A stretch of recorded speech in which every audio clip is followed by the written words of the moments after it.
Sir Topham Hatt sat in his office listening to the noise outside.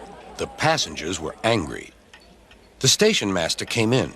"There's trouble in the shed, sir. Henry is sulking. There's no train, and the passengers are saying this is a bad railway." "Indeed," said Sir Topham Hatt, "we cannot allow that." He found Gordon, James, and Henry looking very cross. "Come along, Henry. It's time your train was ready." "Henry's not going," said Gordon. "We won't shunt like little tank engines. That was Thomas's job. We're important tender engines. You fetch our coaches and we will pull them. Tender engines don't shunt." "We'll see about that," said Sir Topham Hatt. "No engine on my railway is too important for small jobs." And he hurried away to find Edward. The yard has never been the same since Thomas left to run his branch line, he thought sadly. Edward was shunting. "Leave those freight cars, please, Edward," said Sir Topham Hatt. "I want you to push coaches for me in the yard." "Thank you, sir. That will be a nice change." "That's a good engine. Off you go, then."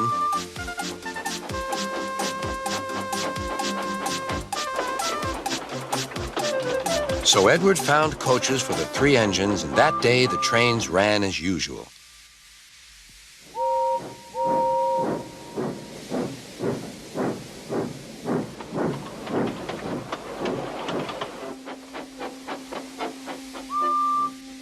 But next morning, Edward looked unhappy.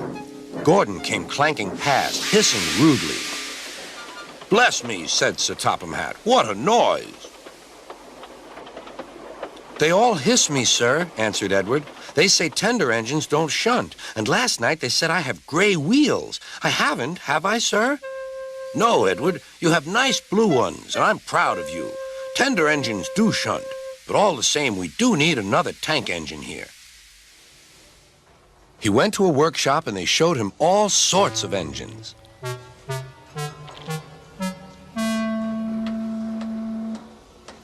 At last he saw a smart little green engine with 4 wheels.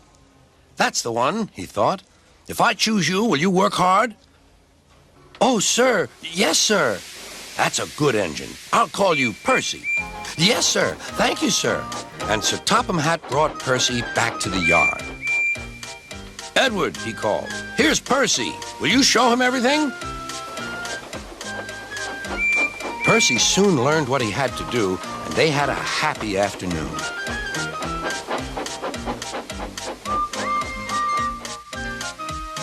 Then Henry came by, hissing as usual. "Wheesh!" went Percy. Henry jumped and ran back to the shed. "How beautifully you wheeshed him," laughed Edward. "I can't wheesh like that." "Oh," said Percy, "that's nothing. You should hear them in the workshop. You have to wheesh loudly to make yourself heard." Next morning, Thomas arrived. "Sir Topham Hatt sent for me. I expect he wants help," he said to Edward. "Shh, shh, here he comes," replied Edward. "Well done, Thomas. You've been quick. Listen, Henry, Gordon, and James are sulking. They say they won't shunt like little tank engines. So I have shut them up, and I want you both to run the line for a while." "Little tank engines indeed," snorted Thomas. "We'll show them." "And Percy will help too." "Oh, sir, yes, sir, please, sir," answered Percy. Edward and Thomas worked the main line, greeting each other as they passed by. Percy puffed along the branch line. Thomas was anxious about Annie and Clarabelle, but both driver and conductor promised to take care of them. There were fewer trains, but the passengers didn't mind. They knew the 3 other engines were having a lesson. Gordon, James, and Henry were cold, lonely, and miserable. They wished now they hadn't been so silly.